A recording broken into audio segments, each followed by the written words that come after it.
Welcome. इस video में हम एफएससी पार्ट 1 की फिजिक्स का चैप्टर 6 फ्लूइड डायनामिक्स का पहला आर्टिकल विस्कस ड्रैग और स्टोक्स लॉ के बारे में बात करेंगे। दोस्तों, क्योंकि चैप्टर का नाम फ्लूइड डायनामिक्स है तो इस पूरे चैप्टर में हम फ्लूइड्स की मोशन के बारे में बात करेंगे। तो जब भी फ्लूइड कोई मूव करता है तो उसको एक रेजिस्टेंस का सामना करना पड़ता है। वो रेजिस्टेंस फ्लूइड की आपस की लेयर्स की वजह से होती है कि लेयर्स एक दूसरे के ऊपर जब इस तरह स्लाइड करती हैं तो एक लेयर दूसरे के ऊपर एक फ्रिक्शन की फोर्स लगाती है। उस फ्रिक्शन की फोर्स को हम विस्कोसिटी का नाम देते हैं। विस्कोसिटी को उर्दू में हम गाढ़ापन कहते हैं, यानी जो फ्लूइड गाढ़े होते हैं, मिसाल के तौर पर शहद, उसकी विस्कोसिटी ज़्यादा होती है, और जो पतले फ्लूइड्स हैं यानी थिन फ्लूइड्स, उनकी विस्कोसिटी कम होती है, मिसाल के तौर पर एयर, वाटर। अब विस्कोसिटी या गाढ़ेपन को हम डिफाइन कर लेते हैं measure of fluid's resistance to flow, कि फ्लूइड कितनी रेजिस्टेंस ऑफर करता है फ्लो करने के लिए, उसको हम विस्कोसिटी कहते हैं। अगर ज़्यादा रेजिस्टेंस ऑफर कर रहा है तो विस्कोसिटी ज़्यादा होगी, अगर कम रेजिस्टेंस वो पेश कर रहा है तो विस्कोसिटी कम होगी। और ये जो विस्कोसिटी होती है इसको हम एक और तरीके से भी बयान कर सकते हैं कि the frictional effect between different layers of a flowing fluid is described in terms of the viscosity of the fluid, कि फ्लूइड की मुख्तलिफ लेयर्स के दरमियान जो फ्रिक्शनल इफेक्ट है उसको हम विस्कोसिटी कह रहे हैं। विस्कोसिटी हमें बताती है कि how much force is required to slide one layer of liquid over another layer, कि फ्लूइड लेयर्स की हालत में जब मूव करता है तो एक लेयर को दूसरी लेयर के ऊपर मूव करने के लिए कितनी ज़्यादा फोर्स चाहिए, वो हमें पता चलती है विस्कोसिटी से। तो विस्कोसिटी को हम डिनोट करते हैं ग्रीक लेटर ईटा की मदद से। इसको हम ईटा पढ़ते हैं, ईटा, ETA, और इसको हम कोफिशिएंट ऑफ विस्कोसिटी कहते हैं। अब एक छोटे सा जो हम एक्सपेरिमेंट कर लेते हैं हनी यानी शहद और पानी की मदद से। अब इस वीडियो में आप देख सकते हैं कि जब हम ये कप से जब पानी को फ्लो करवाते हैं तो पानी बड़ा इजीली फ्लो कर रहा है, क्योंकि इसकी विस्कोसिटी बहुत कम है तो इसका ईटा कम होगा। जबकि इसके बरक्स ये हम छोटी सी बोतल में हम शहद जब मूव कराते हैं तो इसकी आपस की जो लेयर्स है इसमें काफ़ी ज़्यादा फ्रिक्शन है और ये बड़ी स्लोली मूव करता है। तो जो शहद है इसका जो गाढ़ापन है, इसकी जो विस्कोसिटी है वो काफ़ी ज़्यादा है।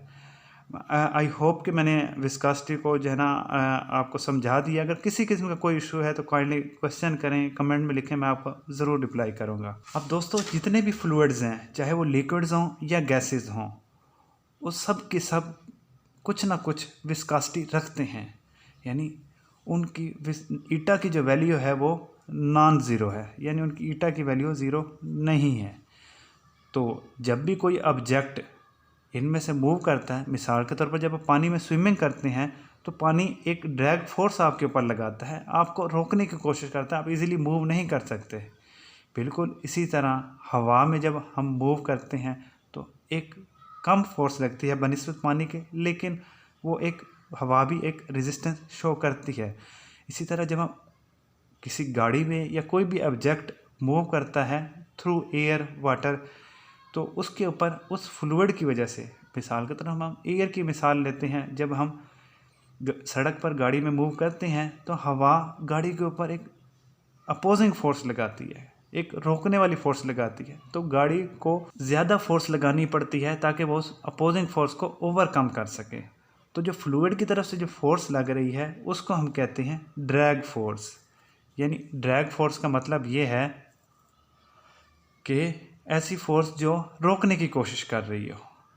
तो इसको हम डिफाइन करते हैं object moving through a fluid, यानी कोई भी ऐसा ऑब्जेक्ट, मिसाल के तौर पर जो हमारे यहाँ पे गाड़ी है, वो जब फ्लूइड में से मूव कर रही है, experience is a retarding force. Retarding force का मतलब ये कि एक अपोजिंग फोर्स लगेगी, यानी गाड़ी इस डायरेक्शन में मूव कर रही है तो फ्लूइड उसके ऊपर अपोजिट डायरेक्शन में, यानी गाड़ी इस तरफ जा रही है तो जो अपोजिंग फोर्स है वो इस डायरेक्शन में लग रही है, यानी opposite to the direction of motion. यानी an object moving through a fluid experiences a retarding force. Retarding यानी अपोजिंग फोर्स, जिसको हम ड्रैग फोर्स कहते हैं। और आपने ये ऑब्जर्व किया होगा, जो जो हम गाड़ी की स्पीड बढ़ाते हैं, हवा की जो तरफ से जो मुज़ामत वाली फोर्स होती है वो भी बढ़ती जाती है। यह आप इजीली ऑब्जर्व कर सकते हैं। अगर आप बाइक चला रहे हैं और बाइक कम स्पीड पे चलाएंगे तो हवा की कम प्रेशर आपके ऊपर लगेगा, लेकिन जो ही हम गाड़ी की स्पीड बढ़ाते हैं तो हवा की भी रेजिस्टेंस फोर्स ज़्यादा होती जाती है। तो ये ड्रैग फोर्स जो होती है, ये जो स्पीड ऑफ ऑब्जेक्ट बढ़ता है तो ये भी बढ़ जाती है। दोस्तों, अब ये सवाल होता है कि जब कोई भी ऑब्जेक्ट एक फ्लूइड में से मूव कर रहा है तो उसके ऊपर जो फ्लूइड की तरफ से ड्रैग फोर्स लग रही है उसको कैसे फाइंड किया जाए। तो इसका जवाब ढूंढा था एक साइंटिस्ट जिसका नाम स्टोक्स था। स्टोक्स ने कहा कि एक स्फेरिकल ऑब्जेक्ट जिसका रेडियस r है वो स्पीड v से मूव कर रहा है थ्रू अ फ्लूइड जिसकी विस्कोसिटी ईटा है, तो उसके ऊपर जो ड्रैग फोर्स लगती है वो होती है 6 पाई ईटा, यानी फ्लूइड की विस्कोसिटी जिसमें से मूव कर रहा है r, radius of the object और स्पीड v के बराबर। अब सवाल ये पैदा होता है कि स्फेरिकल ऑब्जेक्ट ही क्यों कंसिडर किया गया। तो इसका जवाब ये है कि स्फेरिकल ऑब्जेक्ट बहुत सारे प्रैक्टिकल केसेस में इस्तेमाल होता है। अब ड्रैग फोर्स यहाँ से आप देख सकते हैं कि ये स्पीड v के डायरेक्टली प्रोपोर्शनल है। जो इस ऑब्जेक्ट की स्पीड बढ़ेगी ड्रैग फोर्स की वैल्यू भी बढ़ेगी, लेकिन ये जो रिलेशन है ये वैलिड है जब ऑब्जेक्ट बहुत स्लोली मूव कर रहा हो स्पीड v के साथ।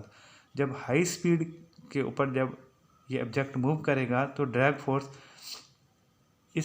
ये सिंपली प्रोपोर्शनल नहीं होगी v के साथ, बल्कि ये v के अंडर रूट के साथ या v के स्क्वायर के साथ इसका रिलेशन हो सकता है। दोस्तों, मैं पूरी कोशिश की कि आपको ये लेक्चर मैं आसानी से समझा सकूं, आपको समझ आ जाए। अगर किसी किस्म का कोई क्वेश्चन है तो प्लीज़ कमेंट, मैं आपको जवाब दूंगा। अगली वीडियो तक के लिए गुड बाय, अल्लाह हाफिज़।